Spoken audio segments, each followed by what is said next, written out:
3, 2, 1.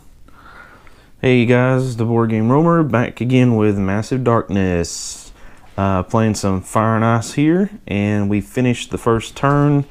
Our heroes managed to take out some baddies, but unfortunately this Abyssal Demon showed up, who's just straight nasty, and is now heading for us. So that's so much fun. We have switched the first player token now to Azrael, so that he's going to start this turn. At the end of the last video, I showed you all of their cards and stats, so that's where we're going to begin. And I think on Azrael's turn, the first thing we're going to do, well, let me move his over here so I can keep up with what skills he's got. So the first thing we're going to do with Azrael is, we are in the same space as Little Ned, so I think the first thing we're going to do is we're going to do trade action, and we're going to switch with Ned, and I think we're going to take the chainmail armor and give that to Azrael and put that in there for him. We'll go ahead and give him the other set of leather armor, just so he's got potentially a couple things maybe to transmute here in a little bit. But he's wearing chainmail armor. It is an upgrade. It's still 1 blue defense dice, but when you're doing defense on a BAM, it does get +1 shield, so that's pretty good. So let's do another activation. That's his first activation. And we'll do another one, and he's going to move twice. 1, 2. Now, since I've done that, we're now on the second tile with a 2. So I'm going to flip the 2 tokens, flip the 1 token back over that we started with. That's 2 activations. Third activation will be 3, and then open the door, which this may not be smart, but I just wanted to get him out here, get that door open where we can start getting some people back in the shadow real quick. So we'll draw a 2nd level guard card, and we get Dwarf Warriors. Okay, they are 2 hit points apiece, do 2 yellows, and have 2 blues for defense. And when they attack, if they get a BAM, that's +1 hit.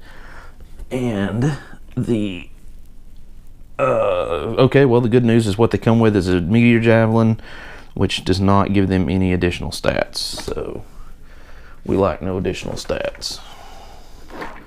Now, they're in this one. Now we got to pull them out. So, yes, these are the sword guys. Remember, there are, oh, you know what? I didn't even pull a door card. I'll do that like, oh, well, all right. First room, spawn a guard card, 2 treasures, and these guys. I just knew it was going to happen, so that I just didn't even bother pulling the card first. All right, so there's 4, 5, 6. And they're mob boss. It says a 3-chamber room, so the first room, 2 treasures. Second room, no enemy, but upgraded treasure token. Third room, no enemy, and 2 treasures. So that takes care of them.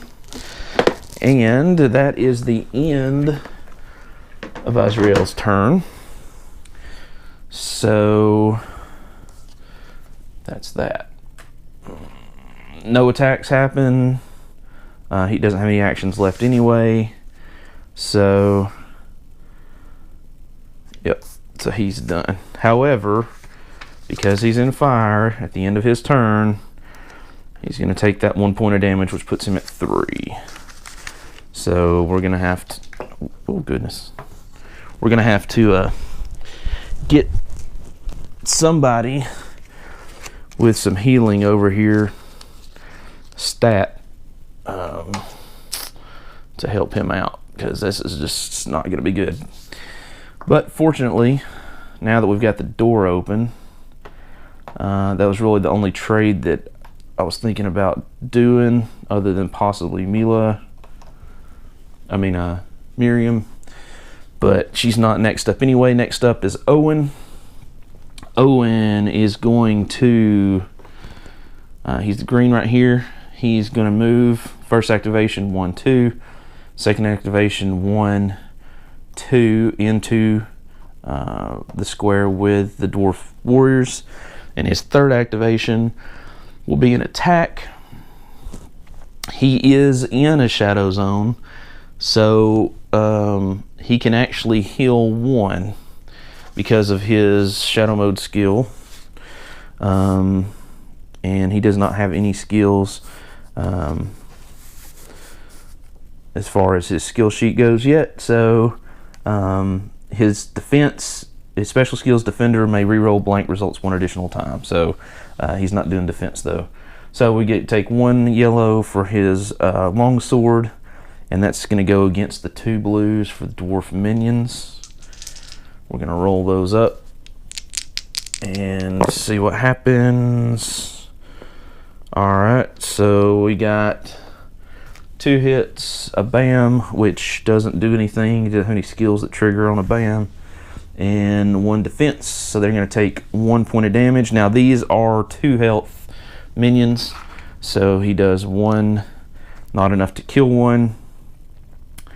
And then they attack back. They get 2 yellow, but he has 2 blue, 1 from his longsword, 1 from his leather armor.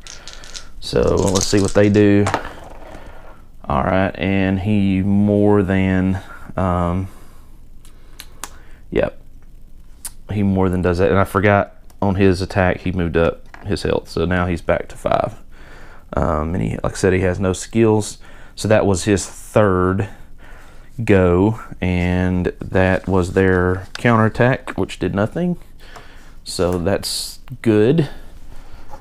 And the next hero up is Whisper, who also has no skills currently. So she is over here in the orange. She also has a leather armor and a sword, but her special skill is Swift. She has +1 movement point per movement action. So the first thing she'll do is take a movement action, and she'll be able to go 1, 2, 3, and then she'll take her next movement action and move also into the square with the dwarven defenders, and that's as far as she can go.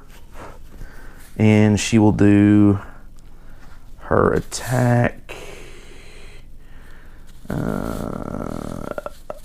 Yeah, actually, you know what? I'm not going to do that. I'm going to take that back. I'm going to say her second action, her signature skill for Blood Moon Night Runner is spend 1 XP to make 1 free movement action. So I'm going to say that she spent 1 XP to do that second movement action. So now she actually has 2 legitimate actions left, and she will attack with both of those actions. And again, that's 1 yellow for her sword and 2 defense dice for the mobs. And they block the first one. Now her first attack is defender -1 shield, but that's still enough to block. And she is in shadow mode, so it doesn't matter. Her second attack was a blanket, so she whiffed both of those. I'm gonna blame the crappy longsword. And then they get to counter. Now the cool thing here is they get 2 yellow. She gets 1 blue from her leather armor, 1 blue from her longsword, but she also gets 1 blue from Owen, whose class skill is Bulwark, which gives him, not 1 blue die. She gets 1 +1 defense, because his Bulwark skill gives defense +1 shield to other allies in the same zone. So anybody in this zone that's an ally will actually get an additional shield added to what they roll. So hopefully that will save her, and that actually did save her, because That would normally have been 1 damage, but we had the 1 shield, so both of those shields now cancel out both of those hits. So nothing happened, which is great. Wish she'd have been able to get some damage on these guys, but it is what it is, as they say. All right, so the next up is going to be little Ned. So the first thing that's going to happen is he's going to use... Oh, I did not realize that there was a token right there. Wow, that sucks. So we're going to really use that before. All right, so little Ned's going to do a movement action for his first action, and he's going to pick up this special treasure token with his first movement point, which actually is going to generate a level 3 treasure for him, which is the Spear of Impalement. It's a 2 yellow attack, can be used to resolve melee actions from range 0 to 1, which is actually his special skill anyway, because he's huge. But an attack, if you roll a BAM, it gives +1 attack dice. So that is that's pretty cool. Get to potentially roll an extra die. I think I am gonna switch this out. This is a single-handed weapon, but I think I'm gonna switch it out for his axe, just because.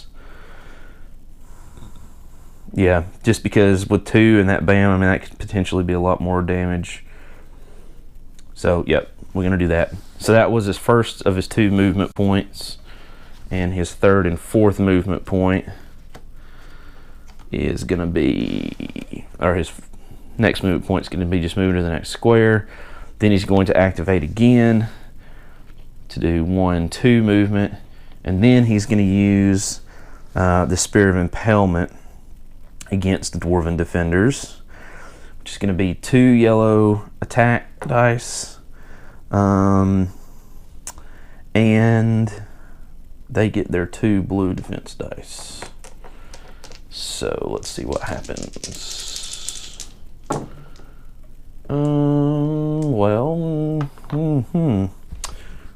Nothing happens with that attack. However, let's remember the Mage's Charm, which he actually has, which is an item. Its ability is, once per activation, roll 1 yellow die and deal wounds equal to the number of swords to 1 enemy in line of sight at range 0 to 2. There are enemies in line of sight, so it's still during his activation, so we'll do that. We're going to roll it, and we get 1. So that's 1 damage, which means one of the Dwarven Defenders goes down, and he gets an XP. That's the last of his actions. Unfortunately, he did end his turn again in lava, so he will take 1 damage, which I have marked. And because normally the dwarves would get a counterattack, they do not have any ranged abilities, so they will not be able to counterattack back. I'm not going to do it in this playthrough, but I have considered a house rule to say if you do an attack and an enemy unit can counter, or can't counter because there's another enemy unit in its square, that they activate against that enemy unit. And the idea is thematically they're trying to fight to get to their attacker, try to fight through them. So I have not done that. I'm going to go strictly by the rules, but that's definitely a house rule that I'm considering, and I've seen several people post similar things about that. So last is Malleus. I'm sorry, not last. Next to last is Malleus.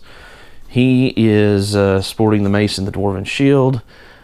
He also has no skills to pay the bills, but he does have full health because he managed to get into a room.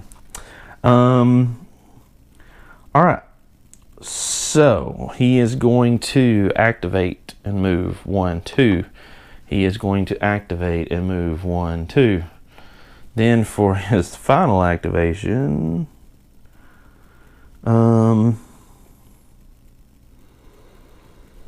he's going to move into the room with the dwarves, but he's not going to attack because he doesn't have anything left.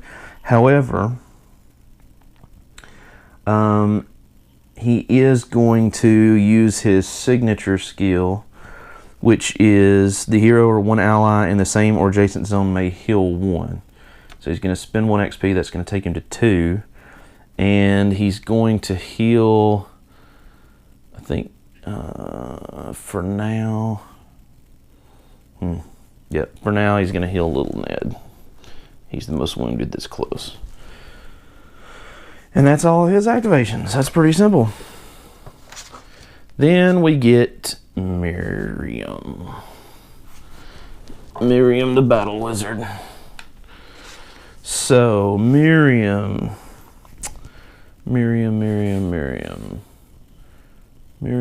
does not have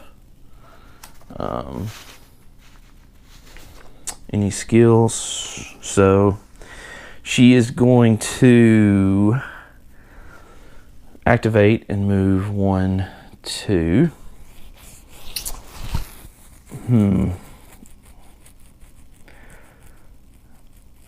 And then, okay, here we go. And then, that's devious.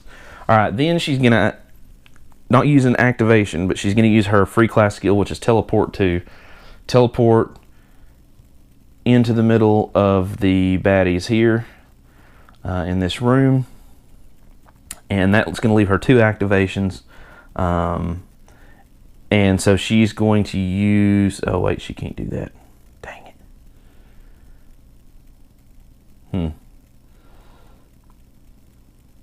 All right, change of plans. She's going to use her, let's see, 1 activation to move there. She's going to use her 2nd activation, boom, boom, to move in here. Then she's going to activate teleport, and she's going to teleport to the far end of the room. So that's still only 2 actions used. And then for her 3rd action, she's going to pick up the treasures that are in that space. So that's 2 level 2 treasures. Unos dos. And then she's going to move with the other activation up 1. She won't be able to pick up that treasure, but she can at least move up 1. So let's see here. Oh wow. She had a javelin and a fire bow. The javelin is 1 yellow, 1 red for damage. Can be used to resolve melee actions at range 0. So that's cool. And then she's got a ranged weapon, a fire bow, which does also the same yellow and red, except that on a bam she gets +1 damage, and on a diamond she gets +2 damage when attacking. So the question then becomes, do I want to be able to fight up close or plink it ranged?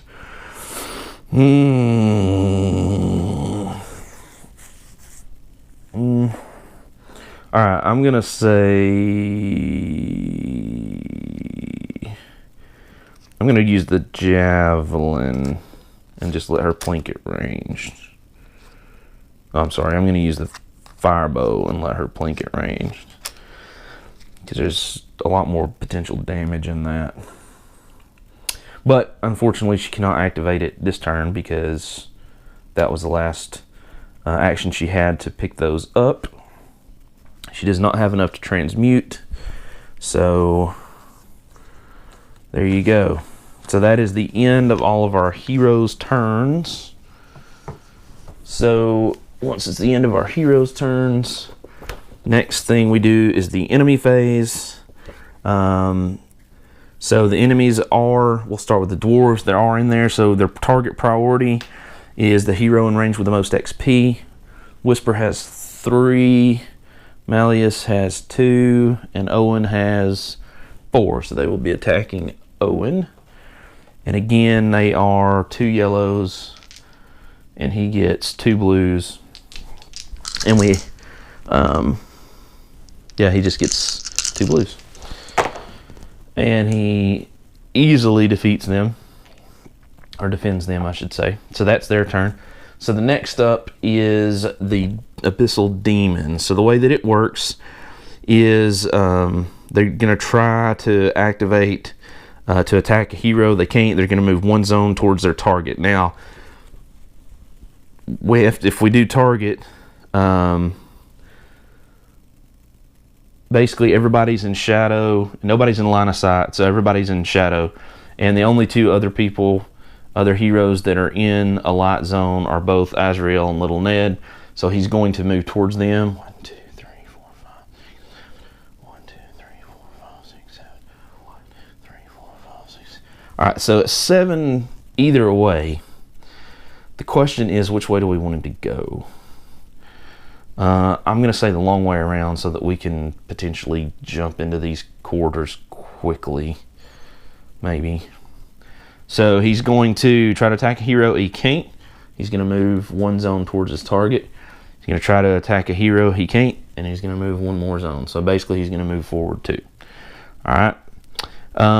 Then remember our special rules for this particular quest that says, let's see here.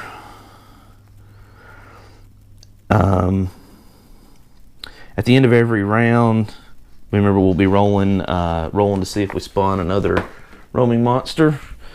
So right now we're going to do the experience portion again, because we've used some XP and nobody's really killed anything.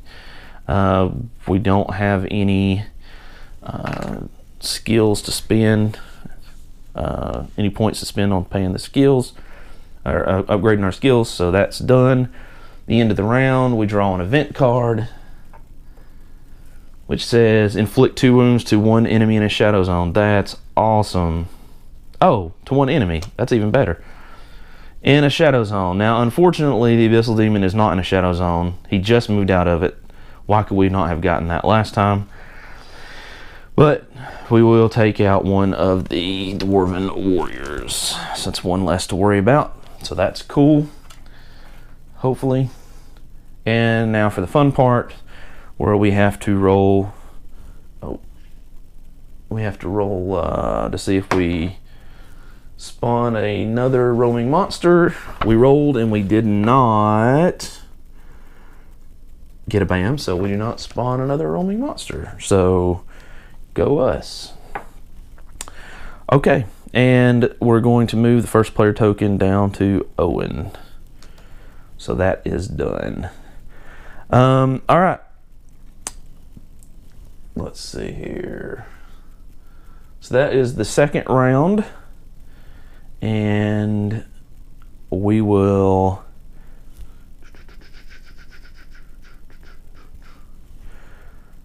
I think we'll end it right there for this particular episode. I'm going to try to do like 1 round just because it's easier to do on my end. If I do 2, I'm afraid I won't finish. So that's the end of this round.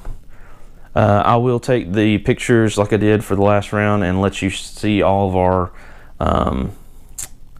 stats. Well, actually, really nothing's changed other than Miriam got a bow. Everybody else has the same items. Azrael got a chainmail and Miriam got the bow and switched them out. That's literally the only difference.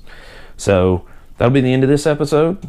I hope you're enjoying this. If you see anything that I messed up rules-wise or movement-wise or something like that, leave it in the comments below. If you enjoyed the video, give me a thumbs up. And if you haven't subscribed, go ahead and subscribe so you can continue to watch along as we play Massive Darkness. Again, we're doing the 3rd quest in the Quest of Crystal and Lava pack, which is called Lost in the Music. We basically have to capture 3 roaming monsters, which is right now looking not easy and probably will look even less easy later on. So until next time, I'm the Board Game Roamer, and I will see you then. Bye bye.